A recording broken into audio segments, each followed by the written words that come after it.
Blood runs thicker than water, but secrets run deeper than both. The desert heat shimmered like liquid metal across Highway 58, turning the asphalt into a mirror of mirages as Maya Sinclair watched steam rise from her Honda's cracked radiator. She'd been driving for 12 hours straight, fleeing the ghosts of her childhood home in Phoenix. When the engine finally surrendered 20 miles outside Barstow, the gas station looked like something from a forgotten decade: rusted pumps, peeling paint, and the kind of silence that made you check over your shoulder. When the rumble of Harley-Davidsons shattered that silence, Maya's hand instinctively went to the dog tags hanging beneath her father's old work shirt. She'd worn them every day since his funeral 3 months ago, her last connection to the gentle mechanic who'd raised her alone, who'd taught her to change oil and believe in second chances. But as these leather-clad giants dismounted their bikes, something cold twisted in her stomach. The leader's eyes locked onto the Phoenix tattoo on her shoulder, the same design her father had worn on his forearm, the one he'd claimed was just something he'd gotten in the army. But when she mentioned Tommy Sinclair's name, the color drained from faces that had seen everything. Who was her father, really, and why did these dangerous men look at her like they'd seen a ghost? Before we jump back in, tell us where you're tuning in from, and if this story touches you, make sure you're subscribed, because tomorrow I've saved something extra special for you. The silence stretched like a taut wire ready to snap. Maya's throat felt as dry as the desert wind that whipped around the gas station, carrying the scent of motor oil and something darker she couldn't name. The Hell's Angels stood motionless, their leather cuts adorned with patches that spoke of violence and brotherhood in equal measure, but their faces, weathered maps of hard living, held an expression she'd never expected to see on men like these. Fear. Tommy Phoenix Sinclair, the leader repeated slowly, as if testing each syllable. He was a mountain of a man, easily 6'4", with graying hair pulled back in a ponytail and arms covered in ink that told stories Maya was sure she didn't want to hear. A patch on his vest read Vice President beneath the words Hell's Angels. Below that, a name, Roadkill.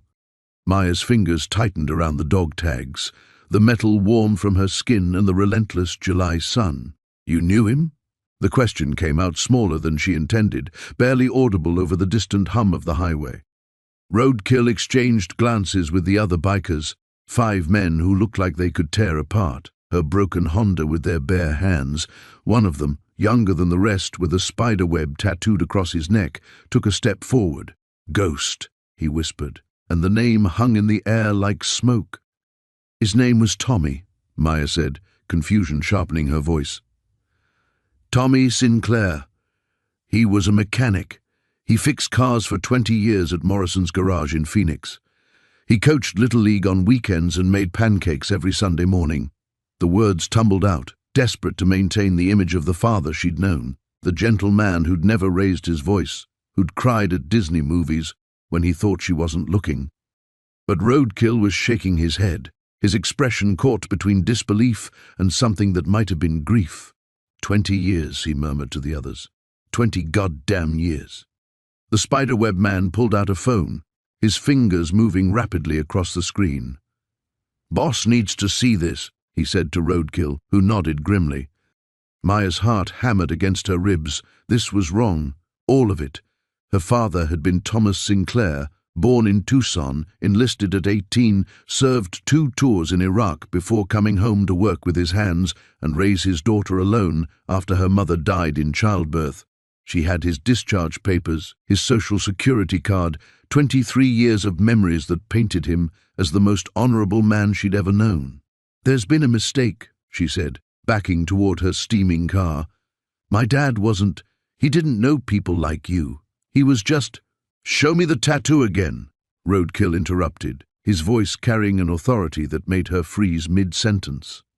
Maya's hand moved to her shoulder, where the phoenix stretched its wings across her collarbone. She'd gotten it on her 18th birthday, a tribute to her father's matching ink and their shared love of the mythical bird that rose from ashes. Dad had been so proud that day, his eyes misty as he traced the fresh lines with gentle fingers. Just like his, she whispered. Not just like his. Roadkill's voice was granite, exactly like his, down to the lightning bolt through the wing. That's not army ink, sweetheart. That's club ink. That's the mark of a brother. The desert seemed to tilt around Maya, heat waves distorting reality until she couldn't tell what was real anymore. No, that's not. My father was a good man. He went to church. He helped his neighbors. He read me bedtime stories and taught me to drive stick shift in the Walmart parking lot. Good men can have dark pasts, said another biker, older than the rest, with kind eyes that didn't match his fierce appearance. Sometimes the darkest pasts make the best men. Maya's legs felt unsteady. She leaned against her car's hot hood, the metal burning through her jeans, grounding her in physical sensation when everything else seemed to be slipping away. The dog tags felt heavier around her neck, as if they carried weight she'd never noticed before. "If you knew him," she said finally, "then tell me something. Tell me something that proves you're not just—" "He had a scar," Roadkill said quietly. "Right here." He touched his left temple, shaped like a crescent moon. Said he got it in Fallujah, but the truth was he got it in a bar fight in Riverside when some drunk asshole wouldn't stop hitting on a waitress who'd already said no. Maya's breath caught. The scar was real, a thin white line her father had always been self-conscious about, hidden beneath the hair he'd never cut too short. She'd never questioned his story about the shrapnel, had never thought to doubt anything he'd told her about his past. Now doubt was all she had left. The crescent moon scar wasn't the only detail that shattered Maya's carefully constructed world. As Roadkill continued talking, each revelation felt like another blow to everything she thought she knew about Tommy Sinclair. "He used to make this sound when he was thinking hard," the older biker with kind eyes said, making a soft clicking noise with his tongue. Always did it before a run, before any big decision. Called it his thinking tick. Maya's knees nearly buckled. Dad had done that exact thing every morning before work, standing at the kitchen counter with his coffee, planning his day at the garage, click, click, click, tongue against teeth, while he read through work orders or helped her with homework problems that stumped them both. "And he had this thing about strawberry milk," added the spiderweb man, not looking up from his phone. "Couldn't drink regular milk, said it reminded him of something bad. But strawberry milk? Man would drink that stuff like water." The detail hit her like a physical blow. Every grocery trip, every restaurant. Dad always ordered strawberry milk when it was available, claiming it was just a quirk. Maya had teased him about it, called it his one childish indulgence. She'd never imagined it might be connected to trauma, to memories he'd never shared. Stop. The word came out strangled. Just stop. But the memories were already cascading. 23 years of small moments suddenly taking on new meaning. The way Dad always checked the locks twice before bed. How he never talked about his time before her birth, deflecting questions with jokes or tickling attacks that left her breathless with laughter and forgetting what she'd asked. The old military duffel bag in his closet that he claimed was empty but had always felt too heavy when she'd tried to move it as a child. "Look, sweetheart." Roadkill's voice was gentler now, paternal in a way that made her chest ache. "I don't know what story Tommy told you about his life, but the man we knew, Ghost, he disappeared after the feds raided our clubhouse in '04. Most of us figured he was dead, either in prison or worse. But if he's your father, if he's been living clean all these years, he died 3 months ago." The words came out flat, emotionless. Massive heart attack at work. 51 years old. She touched the dog tags again, the metal now feeling foreign against her skin. "He left me everything. His house, his savings, his truck. But no family, no history. Just me." The bikers exchanged another look, this one heavy with implications Maya wasn't sure she wanted to understand. "Where you headed?" asked the older man. "Seattle. I got accepted to a pediatric nursing program at Children's Hospital. It's what I've wanted since I was 15. The dream felt fragile now, like something that belonged to a different Maya, one who'd lived in a world where her father was exactly who he'd claimed to be. Dad was so proud when I got the letter. He said—" She swallowed hard. "He said I was going to save babies, that it was the most important work in the world. The irony wasn't lost on her. She'd dedicated her life to healing children, to being the kind of person who made the world safer and better. And her father, the man who'd inspired that calling, might have been running from a life of violence and crime. He wasn't wrong, the spiderweb man said, finally looking up from his phone.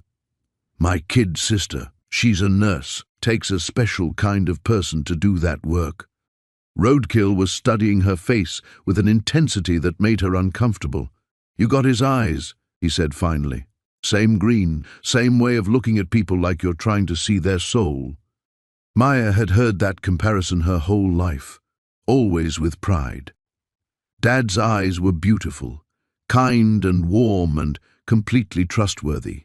She'd inherited his coloring, his stubborn chin, his habit of talking with her hands when she got excited. Looking in the mirror had always meant seeing Tommy Sinclair's daughter.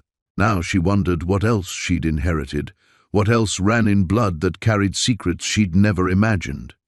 My unit commander in Seattle is expecting me Monday morning, she said, grasping for normalcy, for the life she'd planned. I have an apartment lined up. Orientation starts next week. I can't just... Nobody's saying you can't, Roadkill interrupted.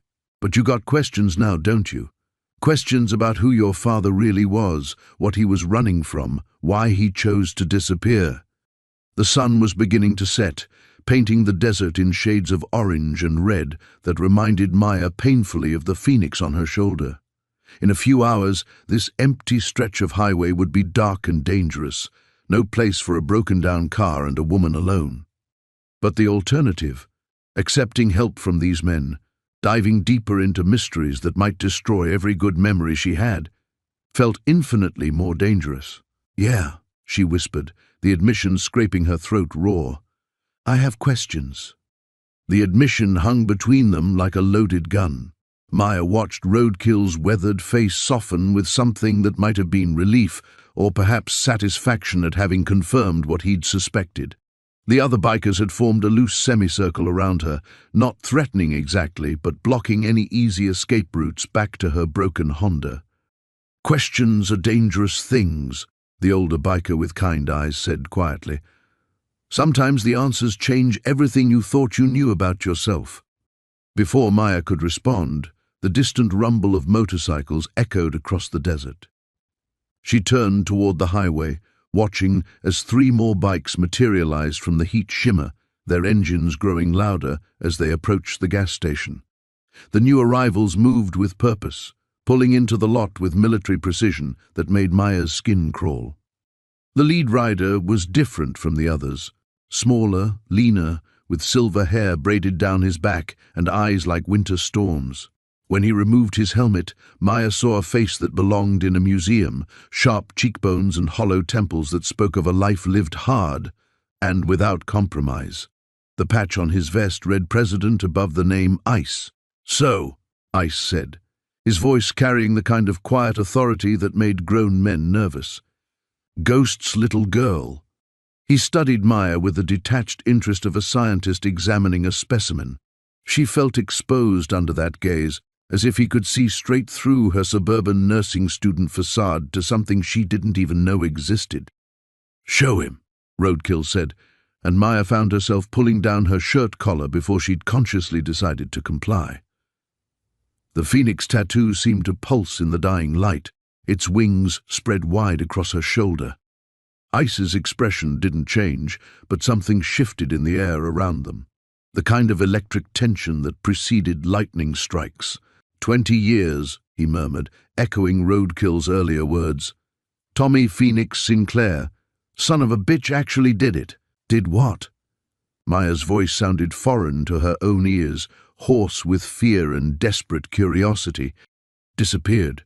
Ice walked closer, close enough that she could smell leather and motor oil and something medicinal. Your father took something when he vanished, something that didn't belong to him.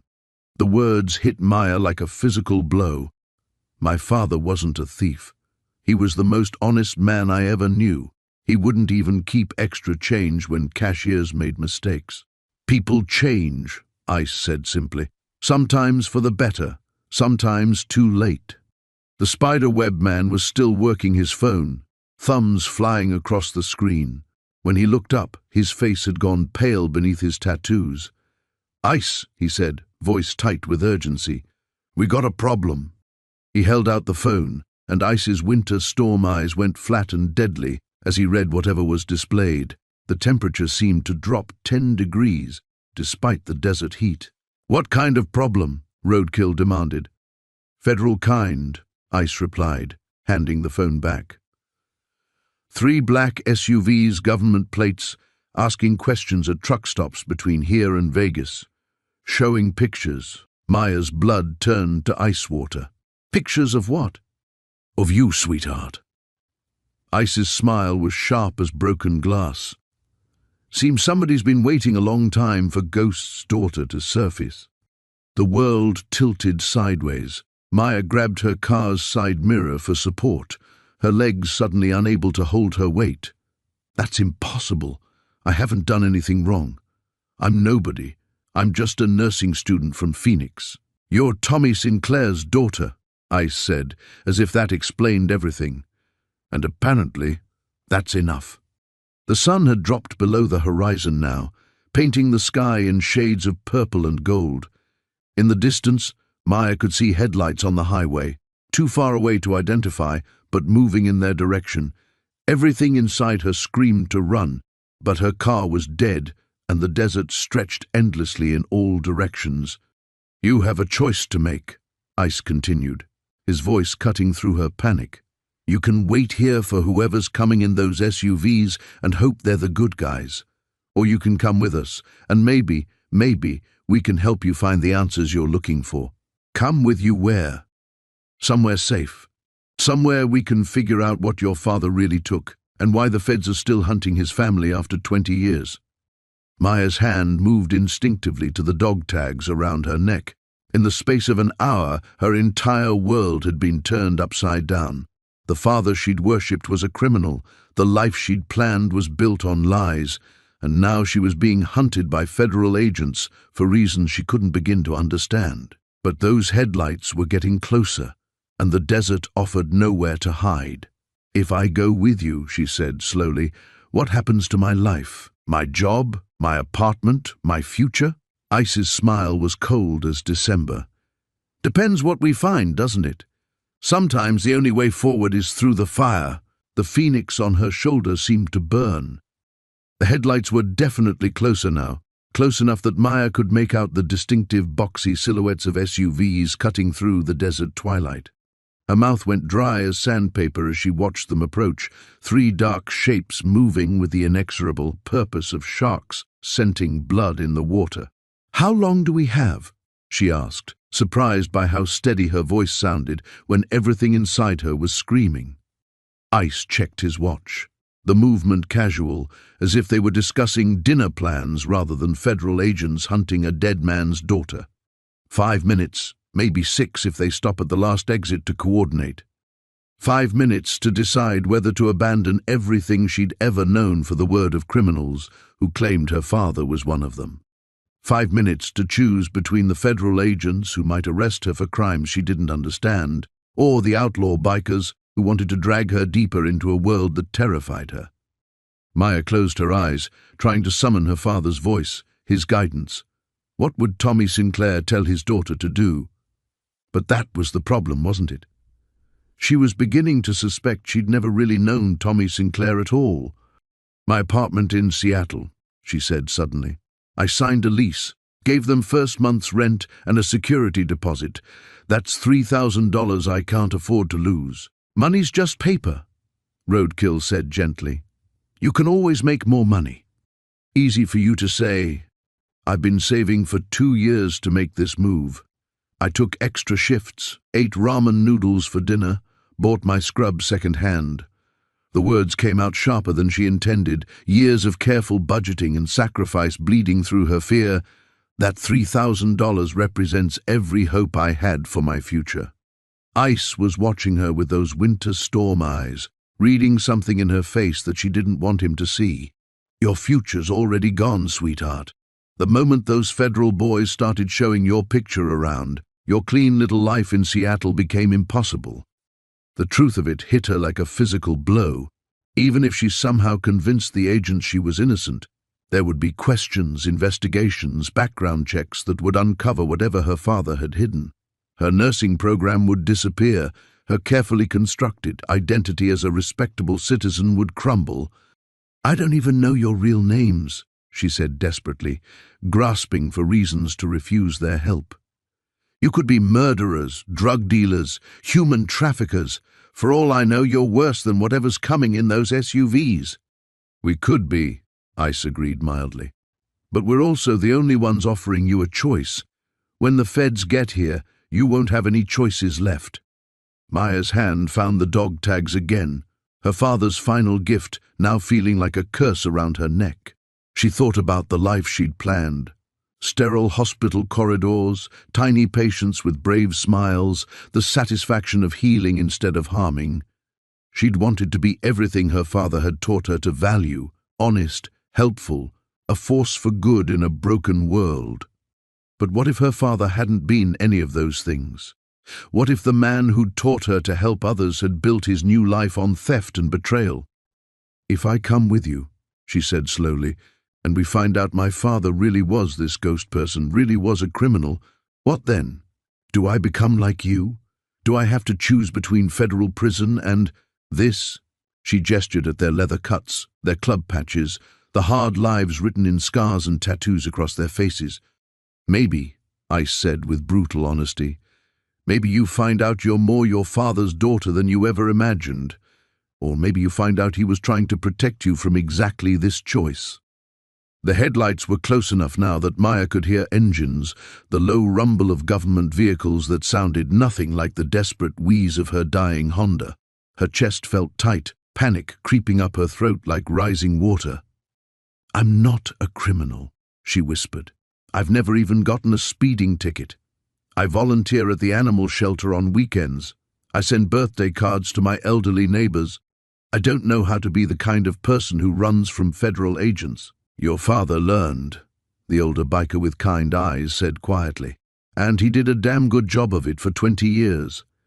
Maya looked around the circle of weathered faces, these men who claimed to have known her father as someone completely different from the gentle mechanic who'd raised her. They were offering her sanctuary in their violent world, protection that came with a price she couldn't begin to calculate. The SUVs were less than a mile away now, close enough that she could see their headlights sweep across the desert as they navigated the exit ramp. In 60 seconds, maybe less, she would be face to face with federal agents who wanted answers she didn't have about crimes she'd never imagined. Her future, all of it, balanced on the edge of this moment. "I need more time," she said, hating how desperate she sounded. Ice's smile was sharp as winter wind. "Time's up." The words hung in the air like smoke from a gun barrel. Maya stared at the approaching headlights, her heart hammering against her ribs so hard she could feel it in her throat. The federal SUVs had cleared the exit ramp now, their headlight beams sweeping across the gas station lot like searchlights hunting for escaped prisoners. "Now or never, sweetheart," Ice said, his voice cutting through the desert wind. "What's it gonna be?" Maya's mind raced through her options, each one more impossible than the last. Stay and face federal agents who somehow knew about her, who'd been hunting her family for reasons she couldn't fathom. Run into the desert and die of exposure before dawn, or climb onto the back of a motorcycle with men who might be everything she'd been raised to fear. The first SUV was pulling into the gas station now, its windows tinted black as midnight. Maya could make out the government plates, the aggressive stance of a vehicle built for pursuit and capture. Behind it, 2 more identical vehicles followed in perfect formation. "They're not here to ask polite questions," Roadkill murmured, and Maya heard the sound of motorcycle engines starting up around her. The bikers were preparing to run whether she came with them or not. The dog tags felt like they were burning against her chest. 23 years of loving the man who'd raised her, of believing in his goodness, his integrity. 23 years of being Maya Sinclair, pediatric nursing student, volunteer at the animal shelter, sender of birthday cards to lonely neighbors.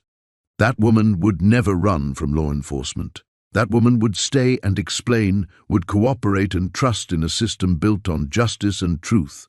But that woman's father hadn't been Ghost. "If I do this," Maya said, her voice barely audible over the approaching vehicles, "if I run with you, there's no going back, is there?" Ice's winter storm eyes held hers. "No, there's not." The first SUV had stopped near the gas pumps, close enough that Maya could see figures moving inside, could imagine badges and guns and handcuffs that would end her life as surely as a bullet. The second vehicle was circling around toward the back of the station, cutting off potential escape routes. These weren't people who'd come to have a conversation. Maya thought about her apartment in Seattle, the carefully arranged furniture she'd never see again, the nursing program that would mark her absent on Monday morning. She thought about the children's hospital where she'd planned to work, the tiny patients she'd never heal, the life of service and purpose that was dissolving like sugar in rain. But she also thought about her father's secrets, about the questions that would haunt her forever if she didn't find answers. Why had he run? What had he taken? Why were federal agents still hunting his daughter 20 years after he'd disappeared? The third SUV's headlights caught her full in the face, blinding her for a moment. When her vision cleared, she could see car doors opening, figures emerging with the predatory grace of hunters who'd finally cornered their prey. "Maya Sinclair," Ice said, and her name sounded different in his gravelly voice, like something belonging to a stranger. "Last chance." She looked at her broken Honda, at the life it represented, safe, predictable, honest. Then she looked at the bikers, their engines rumbling with barely contained power, offering escape into a world that terrified and fascinated her in equal measure. The federal agents were walking toward them now, close enough that she could see their identical, dark suits, their purposeful strides. In 30 seconds, maybe less, they would be close enough to call out her name, to place her under arrest or worse. Maya's hand moved to her tattoo, tracing the phoenix's outstretched wings through her shirt. Her father had paid for that tattoo on her 18th birthday, had sat with her through the pain of the needle, had smiled when the artist finished, and said she looked like she could rise from any ashes life threw at her. Had he known, even then, that someday she might need to burn her old life to the ground? "I can't," she whispered, and for a moment Ice's expression darkened.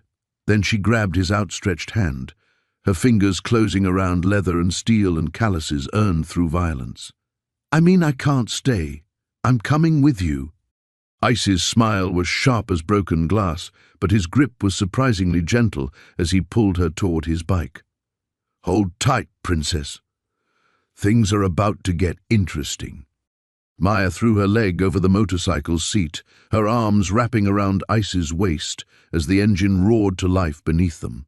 The federal agents were running now, shouting something she couldn't hear over the thunder of 6 motorcycles tearing out of the gas station lot.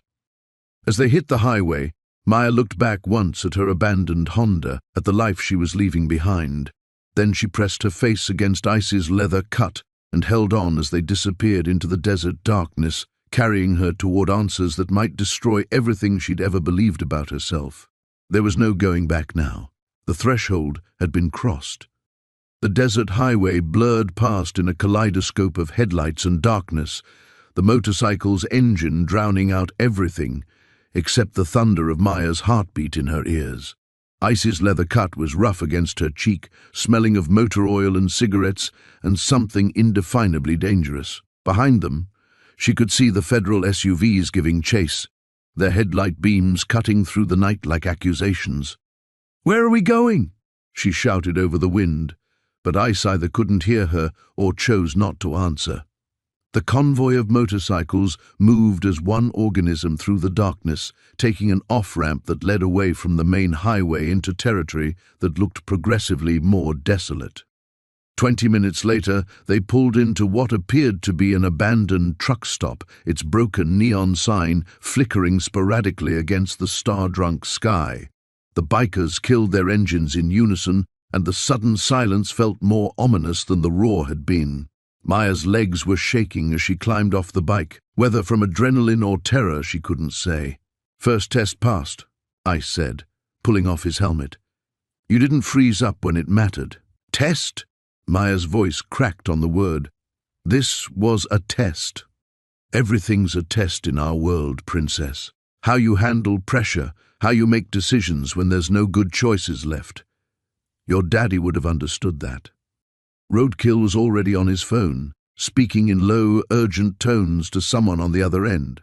The spiderweb man, whose name she still didn't know, was checking a laptop that had materialized from one of the motorcycle's saddlebags. These men operated with the efficiency of a military unit, and Maya realized with growing unease that she'd traded one dangerous situation for another. "The feds lost us at the interchange," Spiderweb reported. "But they've got roadblocks going up on every major route back to the city. Whatever they want with Ghost's daughter, they want it bad." Maya sank onto a concrete parking barrier, the reality of her situation finally sinking in. "I'm never going back, am I? To my life, my plans, everything I worked for.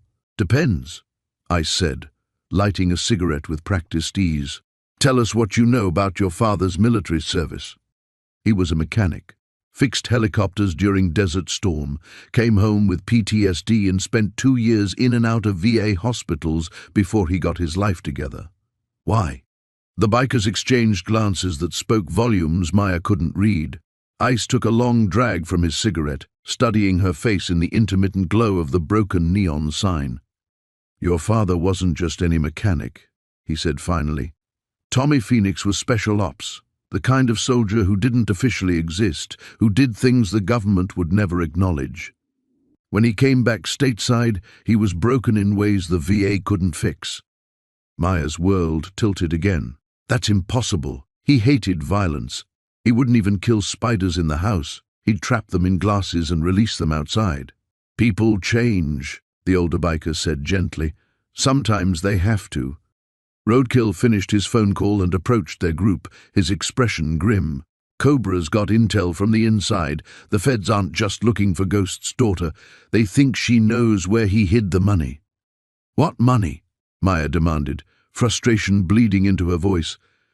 "Everyone keeps talking about money my father supposedly stole, but he died with $1,700 in his checking account and a 15-year-old pickup truck. If he was some master thief, where the hell was all this stolen money?" Ice's smile was sharp as winter. "That, sweetheart, is the million-dollar question, literally." The laptop man looked up from his screen. "I've got movement on the federal frequencies. They're expanding the search grid, bringing in additional units from Vegas and Phoenix. This isn't a routine investigation anymore. They've escalated to full manhunt status." Maya felt sick. "For me? I'm a nursing student. I volunteer at animal shelters. What could they possibly think I've done?" "It's not what you've done," I said patiently. "It's what you might know, or what they think your father told you before he died. He told me he loved me and that he was proud of who I'd become. He told me to live an honest life and help people. He never mentioned stolen money or federal conspiracies or any of this insanity." But even as she said it, Maya remembered things that hadn't seemed significant at the time. Her father's insistence on always paying in cash, the way he'd taught her to notice exits in every room, to memorize license plates without thinking about it. Small habits that she'd attributed to military training but now seemed more sinister. "There's something else," Roadkill said quietly. "Word is, there's someone else looking for you. Someone who's been hunting Ghost's trail for 20 years. Someone who's not federal law enforcement." Ice's expression went flat and deadly. "Who?" "They call him the Collector. And if he finds her before we figure this out, the feds are going to be the least of our problems." Maya felt the last pieces of her old life crumbling around her like sand. The name the Collector hung in the desert air like a death sentence. Maya watched the bikers' faces change, watched hardened men who'd stared down federal agents suddenly look genuinely afraid. Ice's cigarette burned forgotten between his fingers, ash falling like snow onto the cracked pavement. "What kind of name is the Collector?" Maya asked, though part of her didn't want to know the answer. The kind you don't say out loud unless you have to, Roadkill muttered, glancing over his shoulder as if speaking the name might summon its owner from the darkness. He's a freelancer, works for whoever pays the best. Word is, he's been obsessed with Ghost's case since the beginning. Obsessed how? But Maya could see the answer in their faces before anyone spoke. Ice dropped his cigarette and ground it under his boot with unnecessary force. 20 years ago, when the club's money went missing and Ghost disappeared, someone hired the collector to find both. He's been hunting ever since. The man doesn't give up, doesn't quit, and he doesn't care who gets hurt along the way. You're talking about him like he's some kind of monster. He is, the older biker said quietly. I've seen what he leaves behind when he's looking for answers. The collector doesn't just want information. He wants to own it, to possess it completely. And once he's done with people, the man didn't finish the sentence. He didn't need to. Maya's hands were shaking now, a fine tremor that started in her fingertips and worked its way up her arms. This is insane. 2 days ago, my biggest worry was whether I'd packed enough sweaters for Seattle. Now you're telling me there's some kind of professional killer hunting me because of money I've never seen, stolen by a father I apparently never knew. Welcome to Ghost's world, Ice said grimly. The question is, what are we going to do about it? The laptop man's fingers flew across his keyboard, windows opening and closing in rapid succession. I'm pulling up everything I can find on recent collector activity. If he's mobilizing, there'll be signs, unusual travel patterns, cash withdrawals, contacts going dark. How long do we have? Maya asked. Hard to say. Could be hours, could be days. But the feds lighting up the airwaves will definitely get his attention. He's probably already connecting the dots. Maya stood abruptly, pacing to the edge of the abandoned truck stop's lot. The desert stretched endlessly in all directions, empty and hostile under the starlight. She'd thought escaping with the bikers would give her time to think, to plan, to figure out what her father had hidden from her. Instead, she felt more trapped than ever. I need to know what my father was involved in, she said, turning back to face the group. All of it. No more hints and implications. If I'm going to survive this, I need the truth. Ice studied her for a long moment, weighing something behind those winter storm eyes. The truth might be worse than running blind. Maybe. But I can't keep making decisions based on half-stories and scary names. Tell me what Ghost did. Tell me why people are willing to kill for 20-year-old secrets. The bikers exchanged glances, some silent communication passing between them. Finally, Ice nodded to the older man, who pulled out a worn photograph and handed it to Maya. The image showed a group of men in Hell's Angels colors, arms around each other's shoulders, grinning at the camera with the easy confidence of brothers who'd die for each other. In the center stood a younger version of the man who'd raised her, but this Tommy Sinclair bore only superficial resemblance to the gentle mechanic she'd known. This man's smile held edges sharp enough to cut, and his eyes held a darkness that made her stomach clench. That was taken 6 months before Ghost disappeared, Ice said. Back then, your father was our enforcer. When the club had problems that couldn't be solved with words, Tommy Phoenix handled them. He was good at it. Too good, maybe. Enforcer, Maya repeated numbly. You mean he hurt people? He protected the family, the older biker corrected. But his tone suggested the distinction was thinner than paper, and when someone threatened that family, Ghost made sure they understood the consequences. Maya stared at the photograph, at her father's face wreathed in cigarette smoke and violence. The club's money. How much are we talking about? 2.7 million, Roadkill said quietly. Cash from our businesses, legitimate and otherwise.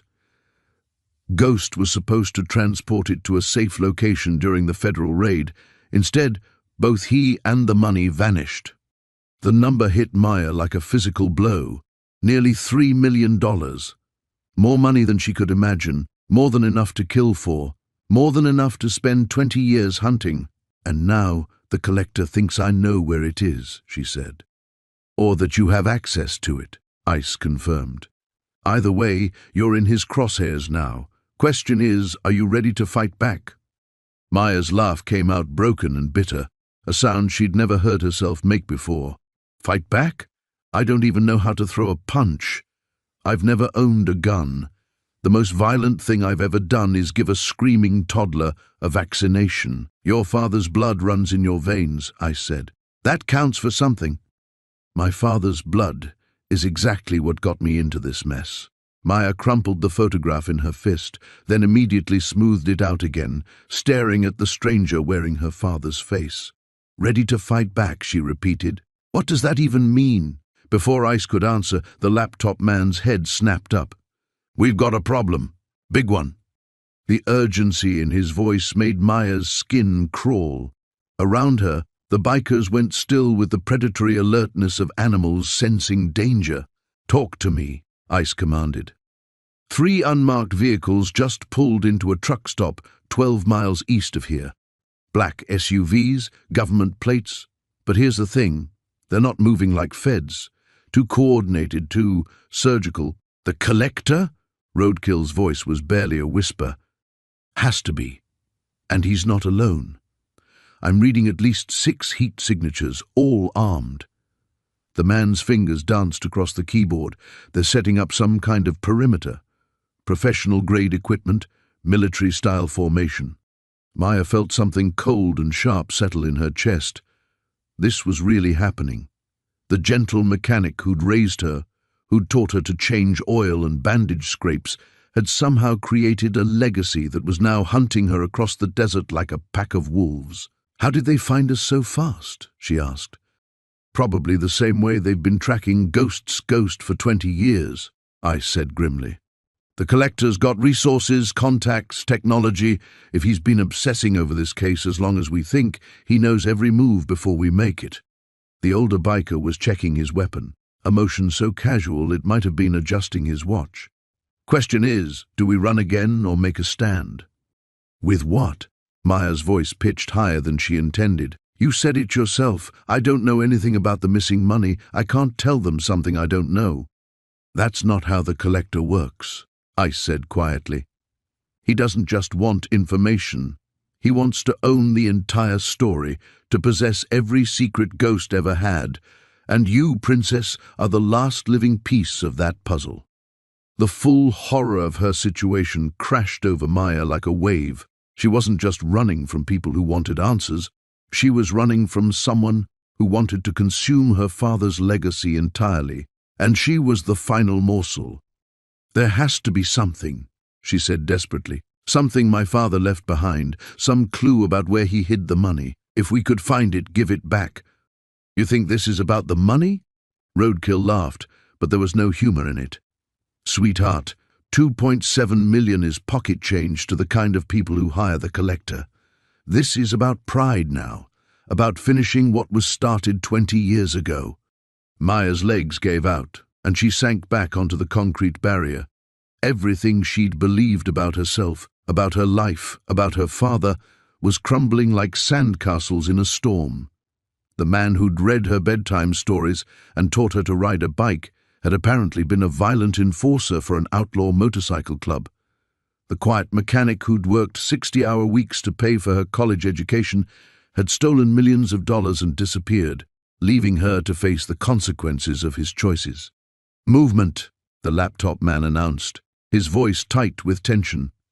The vehicles are spreading out, establishing a wider perimeter. They're not just tracking us anymore, they're hunting us. Ice's winter storm eyes locked onto Maya's. This is it, Princess. Decision time. We can keep running, try to stay ahead of both the feds and the collector until one of them gets lucky. Or what? Maya whispered. Or we figure out what Ghost really left behind. Not just the money, the whole truth. Your father was a lot of things, but he wasn't careless. If he knew this day might come, if he knew his enemies might eventually find his daughter, he would have left you something, some way to protect yourself. Maya touched her father's dog tags through her shirt, feeling their familiar weight. 23 years of loving him, of trusting him, of believing she knew who he was. Had it all been a lie, or had there been truth hidden beneath the deception? 6 minutes out, came the tense update. They're moving fast. Maya closed her eyes, trying to summon some trace of her father's voice, some memory that might hold the key to survival. When she opened them again, something had changed in her expression, a hardness that hadn't been there before. "Okay," she said, and her voice no longer shook. "Let's find out what Ghost really left behind." The abandoned truck stop had a maintenance shed behind the main building, its door hanging open like a broken jaw. That's where Maya found herself 10 minutes later, surrounded by rusted tools and 20 years of accumulated desert grime, while ICE worked frantically to hotwire an ancient pickup truck they'd discovered under a canvas tarp. "This is your plan?" Maya whispered, watching him strip wires with practiced efficiency. "Steal a truck that probably hasn't run since the Clinton administration?" "Sometimes the oldest tricks work best," ICE muttered, sparks flying as he connected the ignition wires. "The collector will be tracking everything modern, GPS, cell towers, credit cards. But this beauty?" He patted the truck's dented dashboard affectionately. "Pure analog." The engine coughed to life with a sound like a dying animal, then settled into an uneven rumble that seemed loud enough to wake the dead. Through the shed's grimy windows, Maya could see the laptop man frantically packing his equipment, while Roadkill and the others prepared to scatter in different directions. 4 minutes, came the urgent update through ICE's radio. "They've got night vision, thermal imaging, the works. This isn't some back-alley bounty hunter operation." Maya's hands were shaking as she climbed into the passenger seat, the cracked vinyl cold against her legs. Everything was happening too fast. One moment she'd been ready to uncover the truth about her father's hidden legacy, and now they were running blind into the desert with nothing but desperation and a stolen truck. "Where exactly are we going?" she asked, as ICE threw the vehicle into gear. "Your father's old safe house, place he used to disappear to when the heat got too intense." ICE's knuckles were white on the steering wheel. "If Ghost left you anything, really left you anything, that's where it'll be." They burst out of the maintenance shed and onto a dirt road that Maya hadn't even noticed in the darkness. Behind them, the other motorcycles roared to life, splitting off in different directions like a firework exploding in reverse. The plan was simple: create multiple targets, make the hunters choose which trail to follow. The pickup truck bounced and lurched over ruts deep enough to swallow small animals. Maya's teeth rattled in her skull as they raced through scrubland that looked identical in every direction, endless stretches of sagebrush and scattered rocks under a star-drunk sky. "How far?" she shouted over the engine's labored roar. 20 miles, maybe 30. The odometer's been broken since the Reagan era. 20 miles might as well have been 20,000. The truck was leaving a dust plume visible from space, and the engine was making increasingly distressed sounds with each passing mile. This wasn't an escape plan. It was a prayer wrapped in rust and desperation. Maya's radio crackled to life. "ICE, you copy? We've got problems. Talk to me, Roadkill." The collector didn't take the bait. His people split up too. "At least 2 vehicles are still tracking your vector." Maya felt her newly discovered resolve crumbling. "They're following us?" "Worse," ICE said grimly, checking the rearview mirror. "I can see their headlights." The twin beams were distant, but gaining steadily, cutting through the darkness like the eyes of some massive predator. Whatever the collector's people were driving, it was built for this kind of pursuit. The stolen pickup truck, meanwhile, was barely holding together. "There!" ICE pointed ahead to what looked like a cluster of dark shapes against a hillside. "The safe house." As they drew closer, Maya's heart sank. The safe house was a collection of abandoned mining buildings, most of them collapsed or partially buried by 20 years of desert winds. If her father had hidden anything here, it was probably buried under tons of sand and debris. ICE killed the headlights as they approached, navigating by starlight alone. The pursuing vehicles were less than a mile behind now, close enough that Maya could hear the rumble of their engines over the pickup's death rattle. They skidded to a stop beside the largest remaining structure, and ICE was out of the truck before the dust settled. "If there's anything here, we've got maybe 5 minutes to find it." Maya stumbled after him into the ruins, her phone's flashlight revealing a space that had been stripped bare by years of scavengers and weather. Broken glass crunched under their feet. Wind moaned through gaps in the walls like the voice of something long dead. "There's nothing here," Maya said, despair bleeding through her voice. "Whatever my father might have left, it's gone." "Look harder." Ice was tearing through debris with increasingly frantic movements. Ghost wouldn't have trusted this to chance. "It has to be here somewhere." But even as he said it, the headlights appeared at the bottom of the hill, moving inexorably toward them. Maya watched through a broken window as the vehicles spread out in a professional formation, cutting off any possible escape route. "Ice," she whispered. "We're trapped." The engines outside fell silent. In the sudden quiet, Maya could hear her own heartbeat and the sound of car doors slamming shut. Professional, methodical, patient. The collector had found them, and there was nowhere left to run. Footsteps crunched through the debris outside. Deliberate, unhurried, the sound of hunters who knew their prey was cornered. Maya pressed herself against the crumbling wall, her father's dog tags cold against her chest, while Ice continued his frantic search through the ruins. Maya Sinclair. The voice that drifted through the broken windows was cultured, almost gentle, nothing like the monster she'd imagined. "My name is Marcus Webb. I believe we need to talk." Ice froze, a piece of rotted timber clutched in his hands. In the pale wash of her phone's flashlight, his face had gone grey as cemetery stone. "The collector," he mouthed silently. "I know you're frightened," the voice continued, moving closer. "I know the stories these men have told you about me, but I'm not here to hurt you, Maya. I'm here to give you something your father wanted you to have." Maya's breath caught. Whatever she'd expected, it wasn't this. "You're lying." A soft chuckle echoed through the night.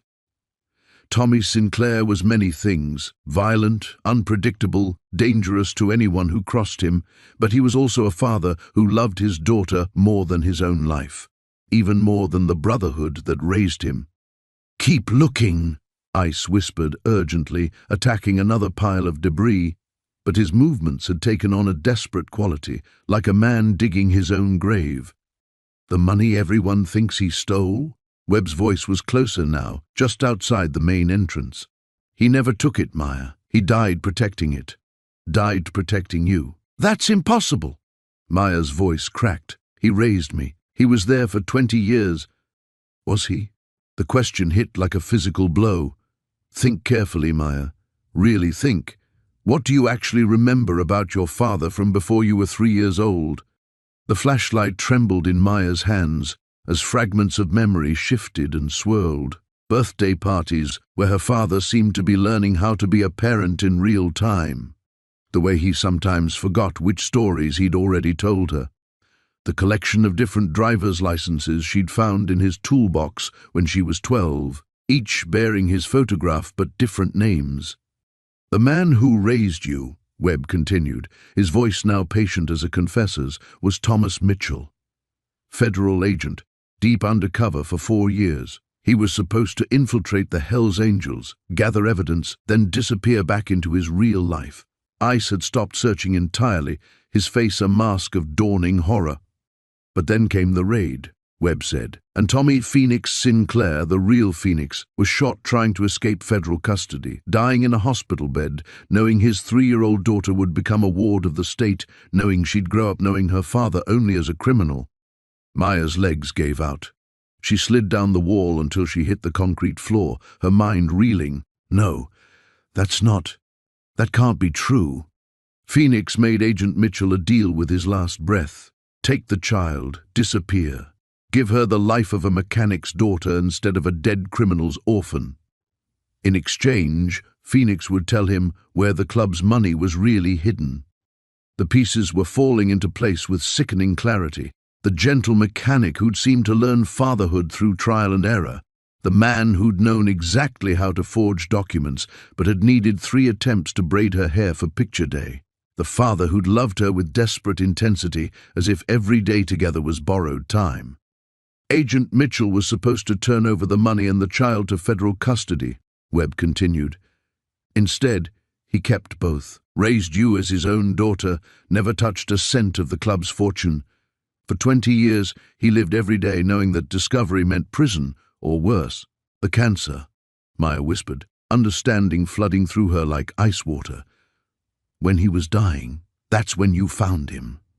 "He called me himself," Webb said quietly. "Told me everything. The location of the money, the truth about Phoenix's daughter, the 2 decades he'd spent loving a child who wasn't biologically his, but who'd become more real to him than his own identity." Ice was staring at Maya now, seeing her with new eyes. Not Phoenix's blood daughter, but something more complicated. The child of a dead criminal raised by a federal agent who'd chosen love over duty. "The money's here," Webb said, hidden exactly where the real Phoenix told Agent Mitchell it would be. "Your father, both of your fathers, wanted you to have it, to have choices they never did."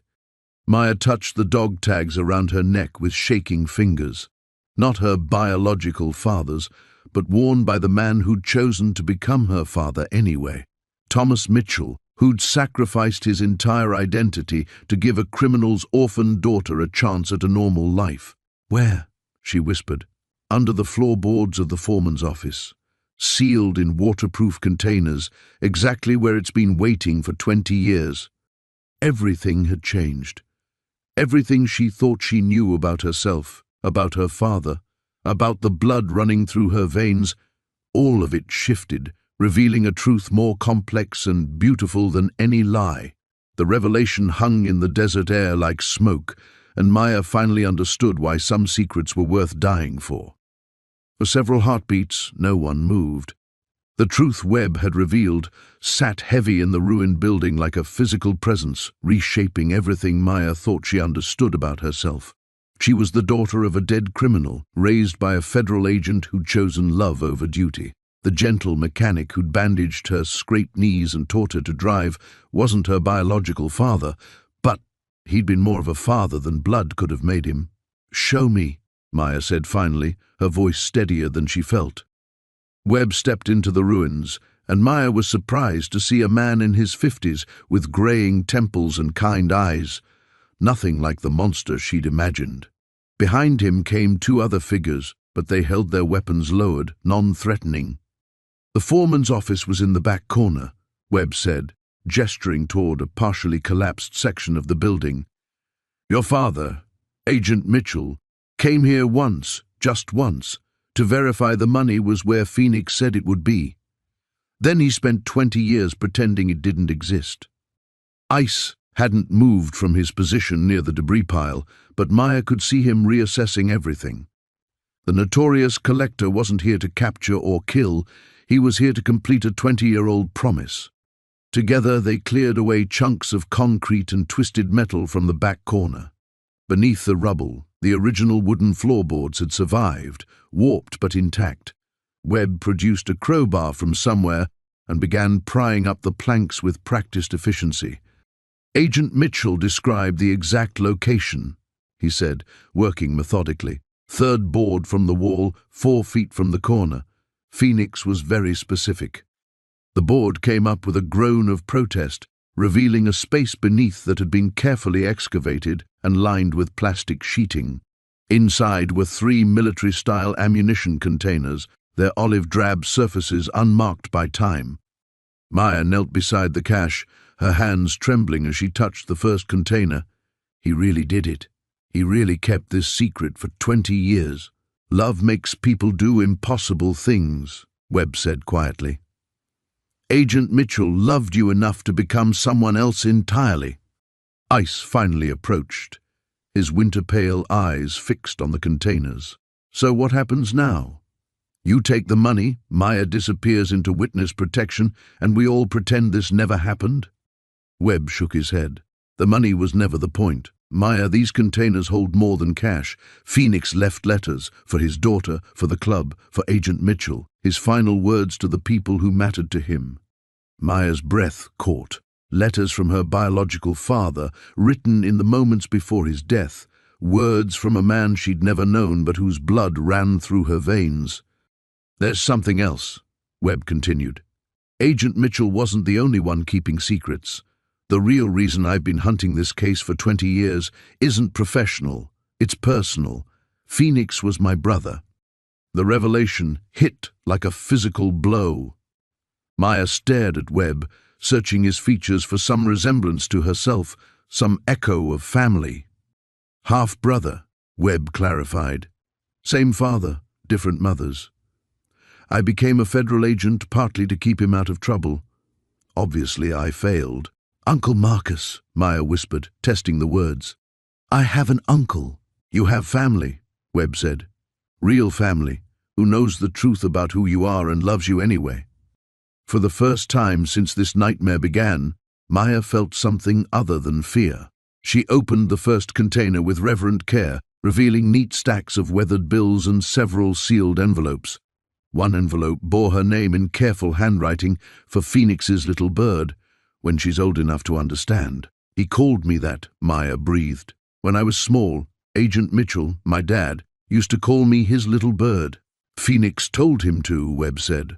It was what your biological father called you. Agent Mitchell honored that. Maya lifted the letter with shaking hands, but didn't open it yet. Instead, she looked at Ice, who was studying Webb with newfound respect. The Brotherhood's been wondering about Phoenix for 20 years, Ice said slowly, whether he really betrayed the club or if there was more to the story. There's a letter for the club president, Webb confirmed. Phoenix's final words to his brothers, the truth about why he made the deal he made. Maya felt strength flowing back into her limbs, a sense of purpose replacing the helpless terror of the past few days. She wasn't just running from her father's past anymore, she was reclaiming it, the money, the letters, the truth about two men who'd loved her enough to sacrifice everything.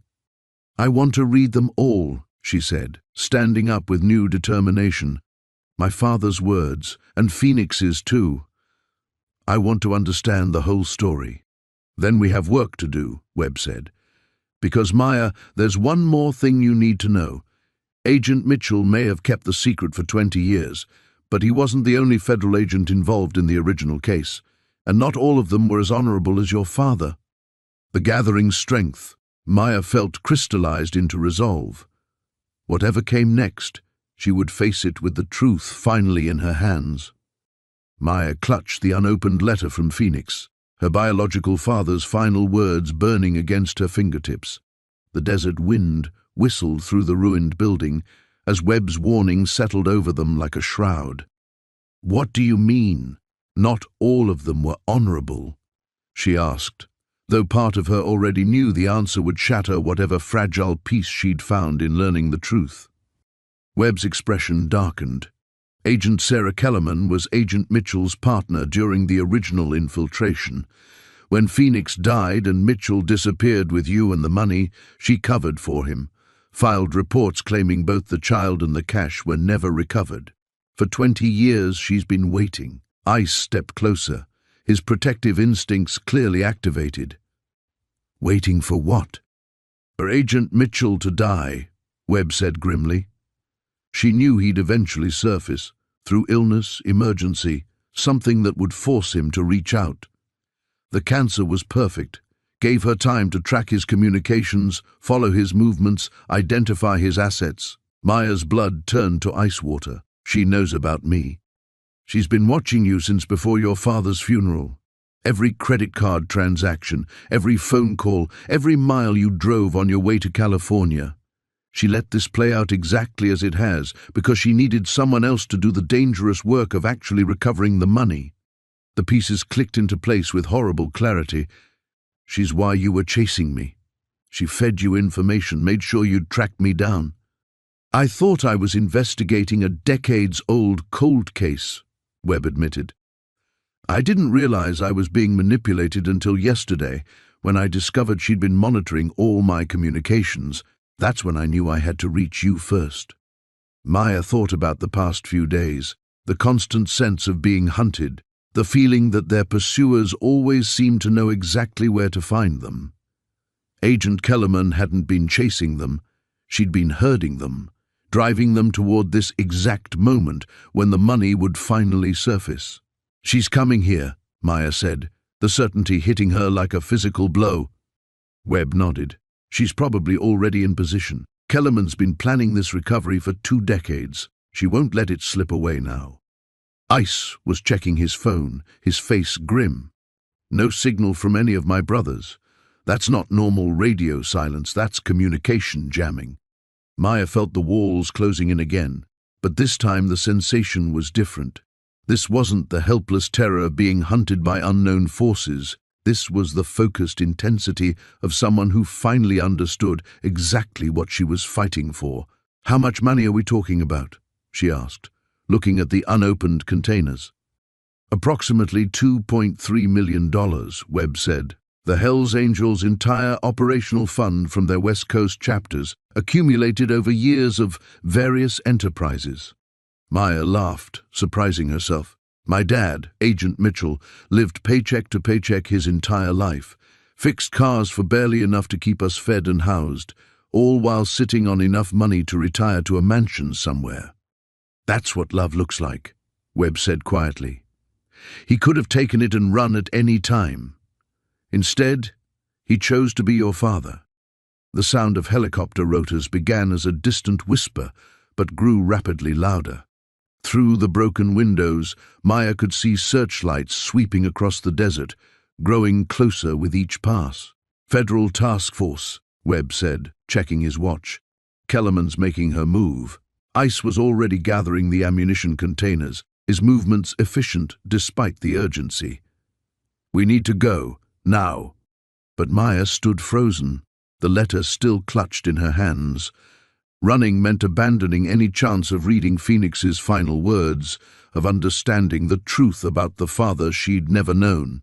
It meant letting Agent Kellerman win through patience and betrayal. "No," she said, surprising everyone, including herself. "I'm done running." Webb stared at her. "Maya, you don't understand. Kellerman has federal authority. She can claim this money as evidence, take you into custody for obstruction of justice." "Let her try." Maya's voice carried a steel that reminded Webb powerfully of his dead brother. "This isn't just money, it's my father's legacy, both of my fathers. Phoenix died protecting it, and Agent Mitchell spent 20 years honoring that sacrifice. I won't let some corrupt federal agent steal that because she was patient enough to wait for them both to die." The helicopter was directly overhead now, its searchlight turning the ruins into stark shadows and blinding white spaces. Dust swirled through the broken building as the aircraft began to descend. Maya tore open the letter with steady hands, her eyes scanning Phoenix's careful handwriting in the harsh light. Whatever happened next, she would face it knowing the whole truth. "Then we finish this," she said, looking up at Webb and Ice with newfound determination. "All of it, today." The final confrontation was no longer looming, it was here. The helicopter touched down 50 yards from the ruins, its rotors whipping sand and debris into a stinging whirlwind. Maya kept her eyes fixed on Phoenix's letter, reading his careful handwriting even as tactical boots hit the ground outside. "Little bird, if you're reading this, then Tommy Mitchell kept his promise. He was a good man pretending to be like me, and I was a bad man who learned what good looked like by watching him with you. The money don't matter. What matters is you got 2 fathers who loved you enough to die for your freedom."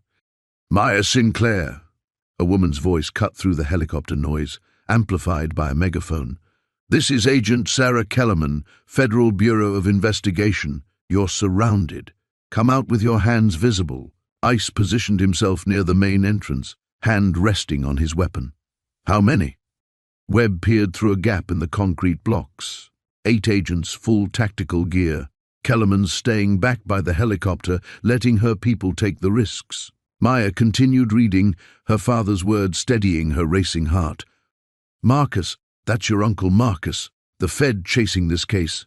He's good people too, even if he's been hunting the wrong ghost for 20 years. The real ghost was never me. It was the man who could love a stranger's child like his own blood. Tommy Mitchell died the day he became your daddy, and Phoenix Sinclair was born the day he first braided your hair.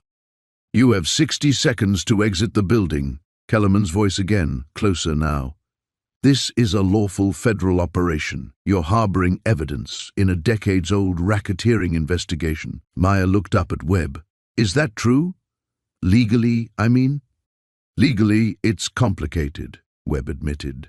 The money was never officially recovered, never entered into evidence. Your father, Agent Mitchell, was technically an active federal agent who went deep undercover and never surfaced. Kellerman's been covering for his absence for 20 years. Ice's radio crackled with static, then cleared.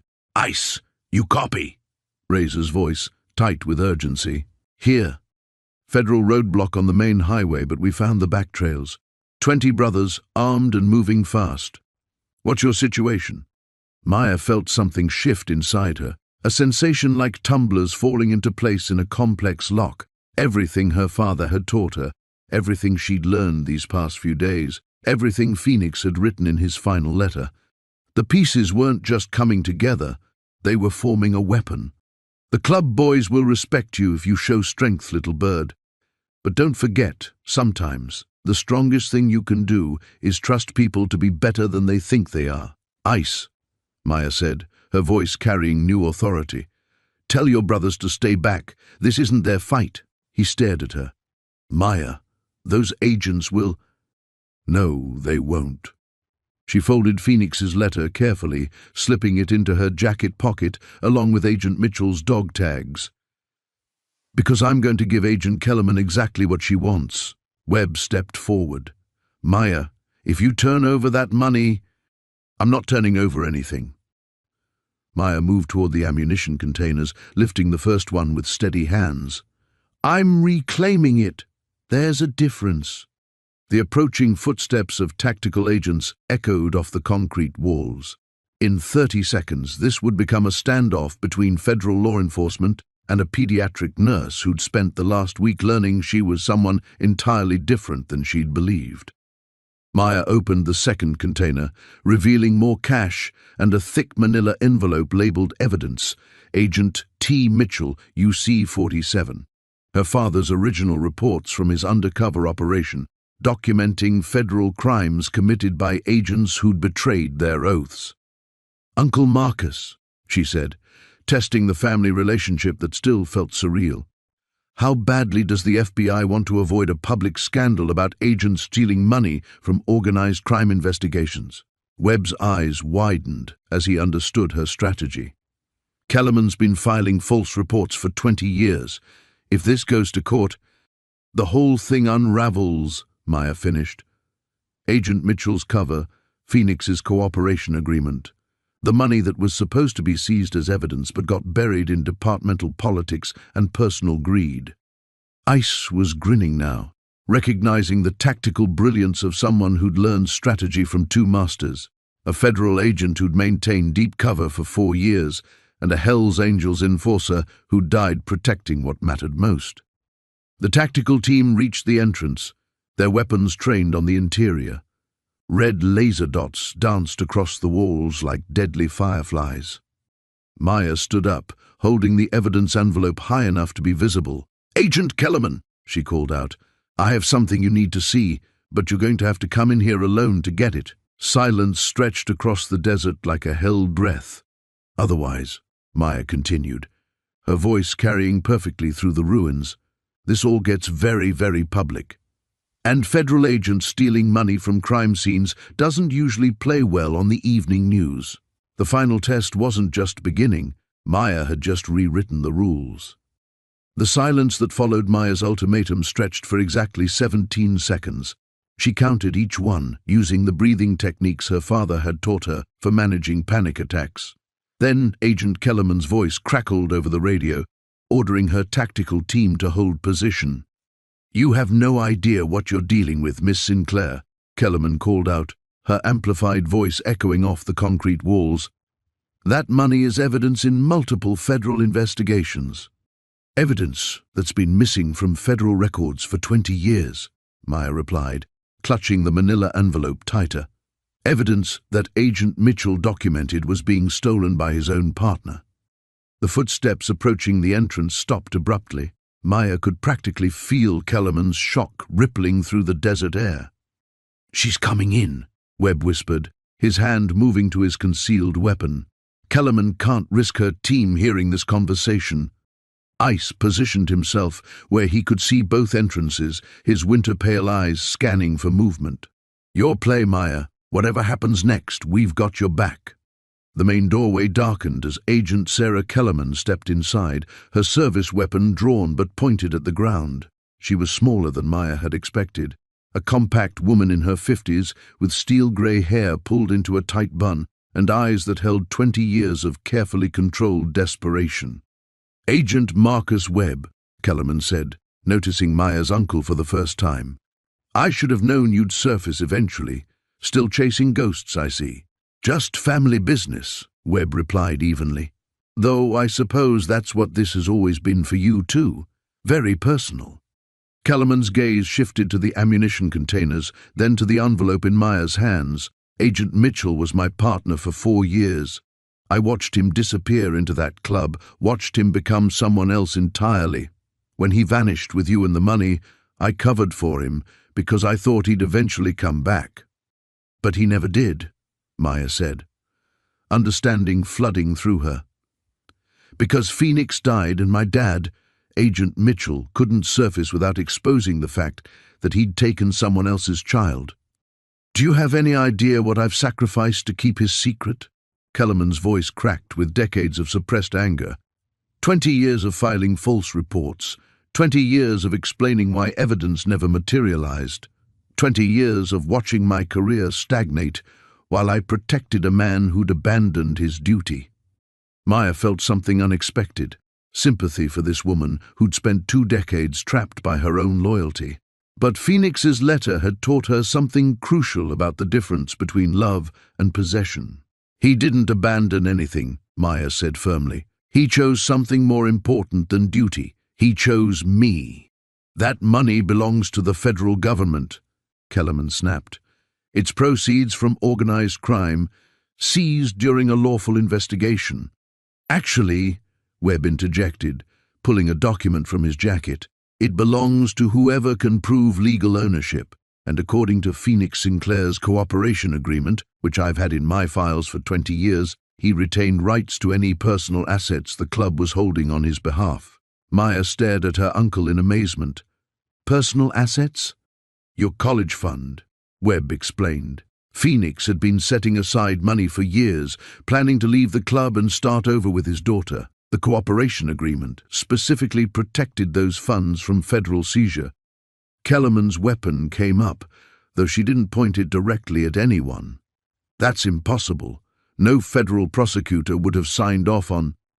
Check the signature, Webb said calmly. District Attorney Harold Morrison. He's retired now, but I'm sure he'd remember authorizing the agreement, especially since his own son was killed by a drunk driver the same year, made him very sympathetic to fathers trying to protect their children. Maya opened the evidence envelope, scanning the legal documents inside until she found the cooperation agreement. There it was, in black and white. Phoenix Sinclair's right to reclaim any personal assets held by the Hells Angels on his behalf in exchange for his testimony against federal agents involved in evidence theft. Federal agents like you, Maya said, looking directly at Kellerman. My father documented everything, every conversation, every time you pressured him to alter reports, every dollar you skimmed from seizures. Kellerman's face went pale. Those allegations were never proven. Because the witness died before he could testify, Maya replied. But his daughter just inherited the evidence. Outside, Maya could hear the distant rumble of motorcycle engines, Ice's brothers, holding their position but ready to move. The tactical team was still in place, waiting for orders from an agent who was rapidly realizing her 20-year plan was collapsing. Maya took a step forward, Phoenix's letter giving her strength she'd never known she possessed. You have a choice, Agent Kellerman. You can try to steal this money and destroy the evidence, spending the rest of your career fighting corruption charges. Or you can walk away and let me honor both my father's sacrifice. The confrontation balanced on a knife's edge, 2 decades of secrets and lies condensed into this single moment of truth. The silence stretched between them like a wire pulled to its breaking point.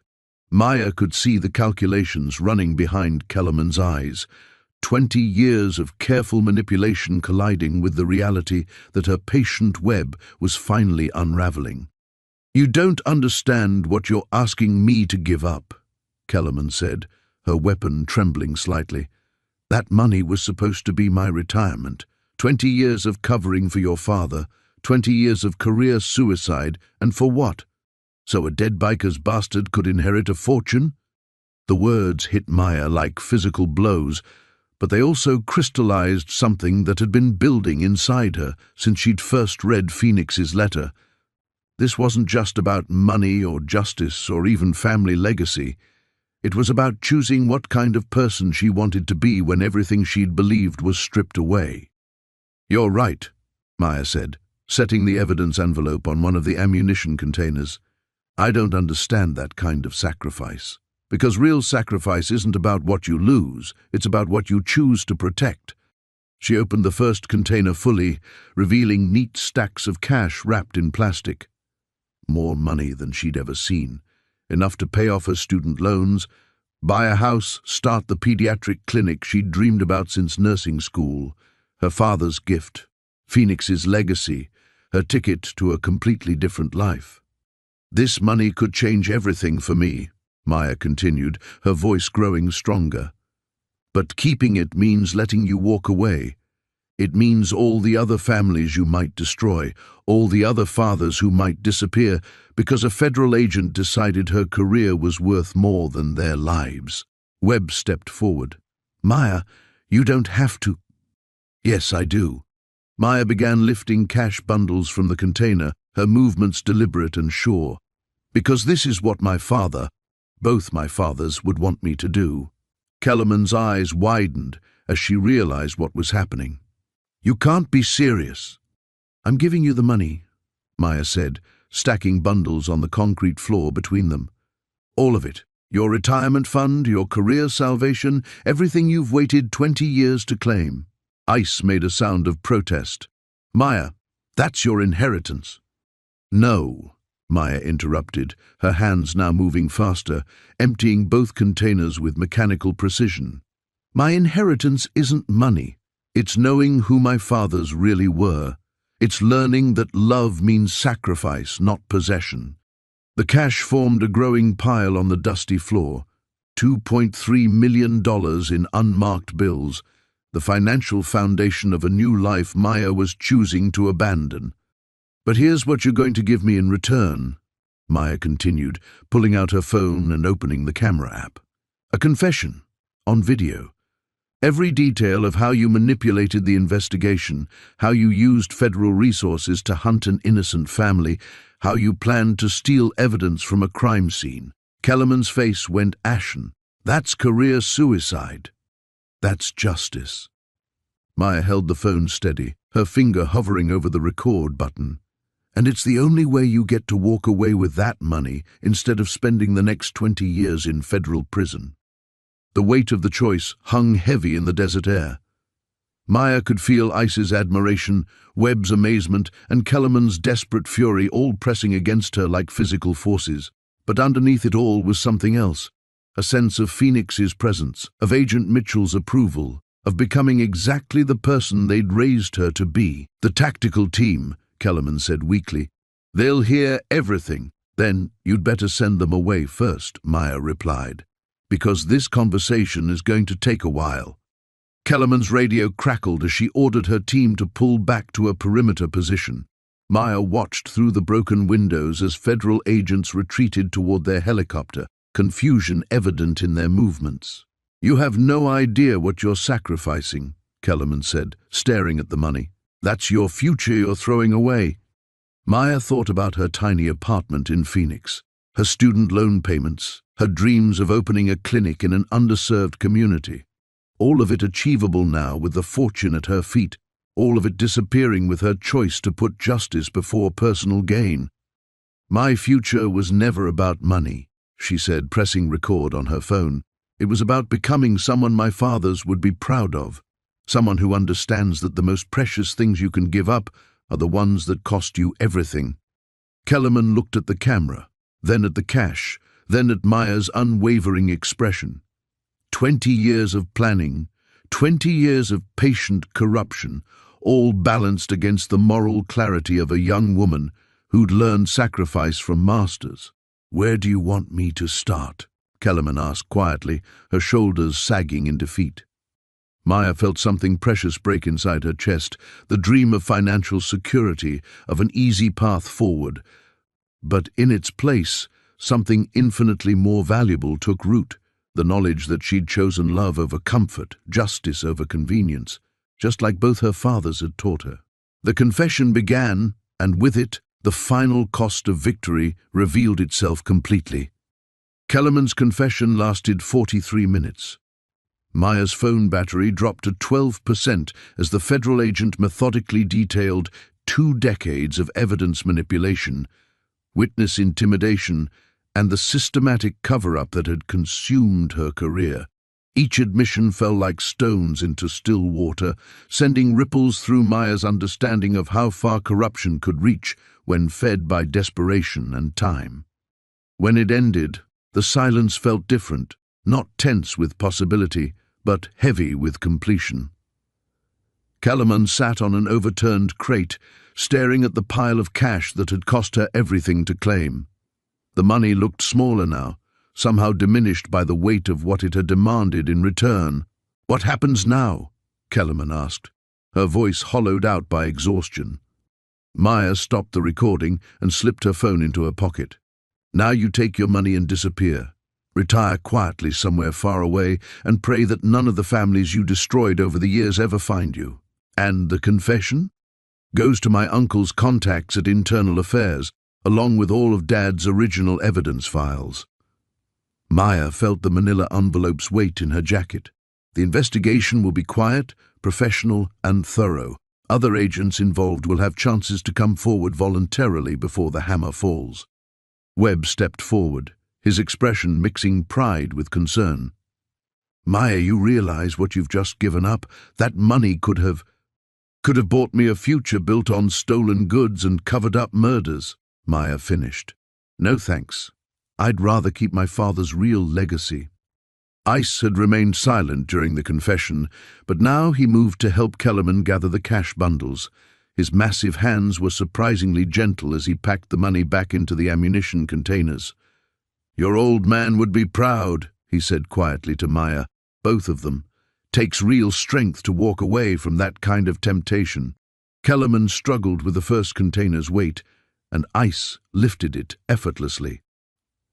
"My team will help you load this into your helicopter," he offered, his tone neutral but carrying an unmistakable undertone. "And make sure you actually leave." As they prepared to exit the bunker, Maya felt the strangest sensation. Not regret exactly, but a profound awareness of the path not taken. In another timeline, she was walking away from this place, wealthy beyond imagination, her student loans paid, her clinic funded, her financial worries permanently erased. Instead, she was returning to Phoenix with nothing but the clothes on her back and a deeper understanding of who she really was. Maya. Kellerman paused at the entrance, the desert sun creating a harsh silhouette around her frame. "For what it's worth, your father, Agent Mitchell, he really did love you. I could see it in his reports, in the way he'd light up whenever he mentioned you. The hardest part of covering for him wasn't the career damage, it was watching a good man disappear into a lie." "He didn't disappear," Maya replied. "He evolved. Phoenix Sinclair wasn't a lie, he was who Agent Mitchell became when he chose love over duty." Kellerman nodded slowly, then walked toward the waiting helicopter without another word. The tactical team had already withdrawn to a safe distance. Maya watched the federal aircraft disappear into the bright desert sky, taking with it the last physical remnant of her father's double life. The money was gone, but somehow its absence felt like freedom rather than loss. "So what's next, little bird?" Ice asked, using Phoenix's pet name with careful affection. "Clubs voted you in as family if you want it. There's always a place for Phoenix Sinclair's daughter with the angels." Maya considered the offer seriously. Part of her craved that sense of belonging, the fierce loyalty and unconditional protection the club represented. But another part, the part that had spent the last hour choosing justice over personal gain, knew where she really belonged. I appreciate that, Ice, more than you know. But I think I need to go home and figure out how to be Maya Sinclair without the inheritance. See if I can build something worth having with just my own hands. Webb smiled. Your father's daughter, all right. Stubborn as hell and twice as principled. He handed her a business card. Call me when you're ready to hear about Agent Mitchell's official service record. There are some commendations he earned that you should know about. And a pension death benefit that's been sitting in federal accounts for 20 years, waiting for his next of kin to claim it. Maya pocketed the card, feeling the first spark of possibility in hours. Not a fortune, but maybe enough for a modest start toward those dreams she'd refused to abandon. As they walked back toward the highway where Ice's brothers waited, Maya felt both fathers' presence like warm hands on her shoulders.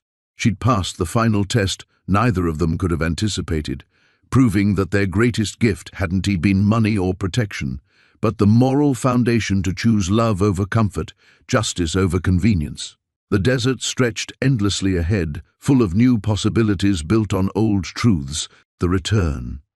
3 weeks later, Maya pulled her borrowed Honda Civic into the parking lot of Phoenix General Hospital, the familiar sight of the pediatric wing bringing both comfort and uncertainty.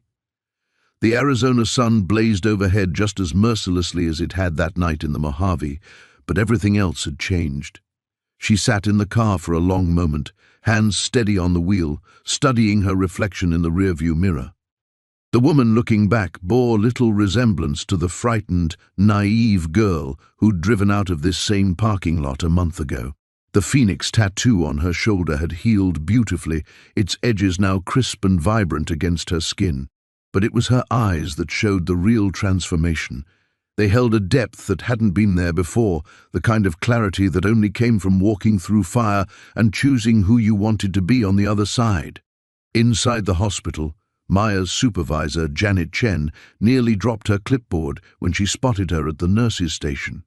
Maya? My God, we thought. When you didn't show up for your shifts and your emergency contact went straight to voicemail. Janet's relief quickly shifted to professional concern. Are you all right? What happened? Family emergency, Maya said, the words carrying weight that Janet couldn't possibly understand. I know I should have called. I'm sorry for leaving everyone hanging.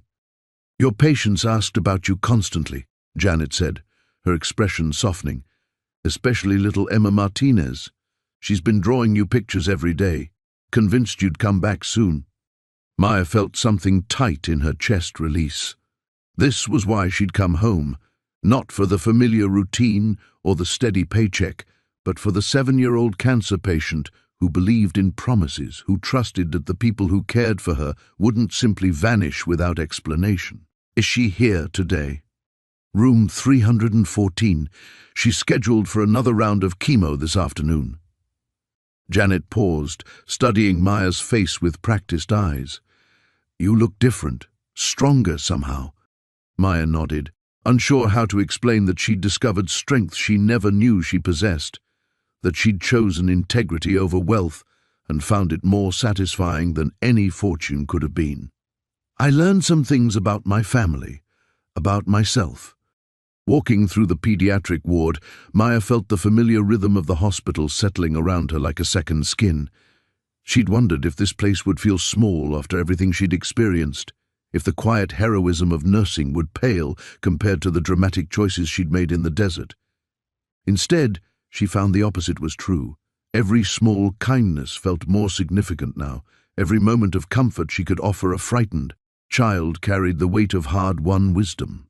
Emma Martinez looked up from her coloring book with eyes that seemed too large for her pale face, then broke into a grin that could have powered the entire hospital. Maya, I knew you'd come back. I drew you 17 pictures, and Mom said maybe you weren't coming back. But I said you promised, and you keep promises.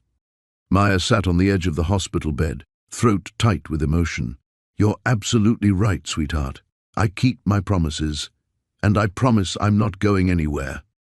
As she helped Emma color elaborate drawing of a phoenix rising from flames, the child's latest obsession. After Maya had mentioned her new tattoo, Maya felt both her father's presence more strongly than ever. Phoenix Sinclair had taught her about loyalty and chosen family. Agent Mitchell had shown her the importance of sacrifice for those who couldn't protect themselves. Here, in this sterile room with a brave little girl who faced each day with more courage than most adults could manage, both legacies converged into something pure and purposeful. Her phone buzzed with a text from Uncle Webb. Pension paperwork cleared. Not a fortune, but enough for that clinic you mentioned. Call when you're ready. Maya smiled, slipping the phone back into her scrub's pocket without responding immediately. The clinic would come, in time, but first she had promises to keep and a life to rebuild on foundations that would never crack under pressure. During her lunch break, she found herself on the hospital's roof garden, looking west toward the mountains that separated Phoenix from the Mojave Desert. Out there, Ice and his brothers were living their complicated lives of loyalty and brotherhood. Agent Kellerman had disappeared into well-funded obscurity. The bunker stood empty, its secrets finally laid to rest. But Maya Sinclair was exactly where she belonged, not because she'd inherited this place or fallen into it by default, but because she'd chosen it with full knowledge of what she was turning away from. She was home, not as the frightened daughter of a dead mechanic, but as a woman who understood the true value of service, sacrifice, and the kind of love that asked for nothing in return. The desert had tested her and found her worthy. Now, she would spend the rest of her life proving that some inheritances couldn't be measured in dollars, but in the courage to choose compassion over comfort, every single day. Chapter 18, The New Beginning. The desert had tested her and found her worthy. Now she would spend the rest of her life proving that some inheritances couldn't be measured in dollars, but in the courage to choose compassion over comfort every single day. 18 months later, Maya stood in the doorway of the Sinclair Community Clinic, watching the morning sun paint the walls of the converted warehouse in shades of gold and amber. The space hummed with quiet activity, children's laughter echoing from the play area, mothers speaking in hushed Spanish to the bilingual intake staff, the soft beep of medical equipment providing a steady rhythm that had become as familiar as her own heartbeat. Dr. Maya! 7-year-old Emma Martinez raced across the lobby, her dark hair flying behind her in waves. The cancer that had once made her too weak to walk was now 18 months in remission, and every day she spent healthy felt like a small miracle Maya had helped nurture into existence. Good morning, Emma. How's our future doctor doing today? Maya knelt to accept the fierce hug that had become their daily ritual. Mama says I can volunteer with the reading program after school if my grades stay good. Emma's eyes sparkled with determination that reminded Maya of herself at that age, before life taught her that determination alone wasn't always enough. I want to read to the little kids who are scared of the needles. Maya felt that familiar tightness in her throat, the overwhelming gratitude that struck her at unexpected moments. This clinic, built on Agent Mitchell's pension benefits and sustained by a combination of federal grants, private donations, and the kind of community support money couldn't buy, had become everything she'd dreamed of and more. But it was moments like this, watching former patients transform into healers themselves, that reminded her why she'd walked away from those ammunition containers full of cash. That sounds perfect, Maya said, smoothing Emma's hair. The scared kids need someone who understands what it's like to be brave when you don't feel brave. After Emma skipped away toward the children's literacy corner, Maya made her way to her office, stopping to check on patients and staff with the easy confidence of someone who'd found her true calling. The space bore subtle reminders of her journey, a framed photo of her father working under the hood of his '78 Camaro, a patch from ICE's motorcycle club mounted discreetly behind her desk, and Agent Mitchell's Federal Service commendation hanging beside her nursing degree. Her assistant, Marcus, looked up from his computer with the expression that meant complicated news was coming. Your 9 o'clock cancelled, but we've got a walk-in situation. Family of 4, no insurance. Dad lost his job last week. Kids haven't seen a doctor in 2 years. Send them to exam room 3, Maya said without hesitation, and call the Martinez Foundation. They've been looking for a family to sponsor for their back-to-school program. The Martinez Foundation was ICE's contribution to their shared mission, funded by legitimate business ventures and the kind of fierce loyalty that had once served only the club. The bikers had found purpose in protecting vulnerable families, channeling their brotherhood into community service that would have made Phoenix proud. Around noon, Maya's phone buzzed with a text from Uncle Webb. Congressional hearing went well. The task force on federal oversight is moving forward. Your father's story helped more than you know. She smiled, remembering the morning 6 months ago when she'd testified before a closed congressional committee about Agent Mitchell's sacrifice and Kellerman's corruption. The investigation had quietly removed 17 federal agents from active duty and resulted in policy changes designed to prevent the kind of institutional blindness that had enabled decades of abuse. Maya had never sought public recognition for her role, but knowing that other families might be spared the pain hers had endured felt like the most meaningful legacy she could have given her father's. That evening, after the clinic closed and the last patient had been seen, Maya found herself on the building's roof, looking west toward the mountains. It had become her daily ritual, this moment of connection with the desert that had transformed her from a frightened girl into a woman who understood the true weight of choice. Her phoenix tattoo caught the dying light, its colors more vivid now than when ice had first inked it into her skin. She'd added to it over the months, small details that told the story of her journey. A pair of dog tags wrapped around the phoenix's talon for Agent Mitchell, a motorcycle tire track curling beneath the flames for her extended family in the desert, a stethoscope woven into the rising smoke for the life she'd chosen to build. The clinic would never make her wealthy. Her apartment was still small, her car still second-hand, her student loans a manageable but constant reminder of the fortune she'd chosen to abandon. But as she watched the sunset paint the mountains in shades of fire, Maya felt richer than any amount of money could have made her. She was Phoenix Sinclair's daughter and Agent Mitchell's legacy, a woman who understood that the most valuable inheritance wasn't what you received, but what you chose to give. The desert wind carried the sound of children's laughter from the playground below, the promise of tomorrow's patience, and the certainty that some journeys never truly ended. They just transformed into new beginnings built on foundations that could weather any storm.